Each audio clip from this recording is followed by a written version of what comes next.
Let's go to our Tuesday night panel with Susie O'Brien from the Herald Sun joining us live from Melbourne, and Radio 2CC breakfast host Stephen Senatiempo in the nation's capital. I just want to get thoughts from both of you. I'll start with you, Susie, just on the passing of Pope Francis and the impact here in Australia.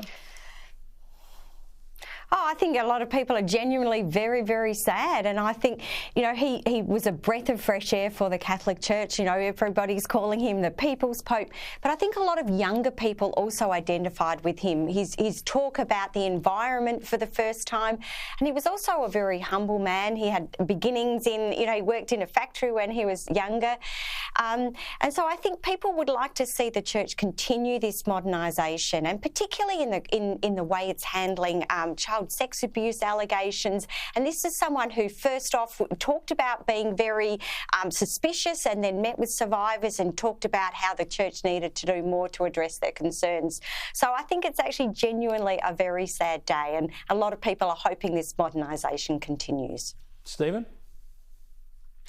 Well, look, when we talk about modernisation, I think the thing that people have got to realise when they talk about Catholics and conservatives and progressives within the Catholic Church is we're not talking about the difference between, the Greens and the Liberal Party. We're talking about the difference between Tony Abbott and John Howard. I mean, the Church changes very gradually and has done over the last 2,025 years. So I don't buy into this overly progressive argument that people make, but he was a genuinely humble man, a compassionate person. And I think that's what a lot of people forget when they think about the politics of the church, is that the man who's at the head of the church has got to be a pastor, has got to be a shepherd for his flock. And I think Francis was that, if nothing else, a very, very humble bloke who came from humble beginnings, a man of first, the first Jesuit to ever be Pope, the first South American to ever be Pope, and has left a legacy that will be hard to follow. But all popes before him have been exactly the same. And it is a very, very sad day, not just for Catholics, but I think for Christians right across the world. And I've got to say, it's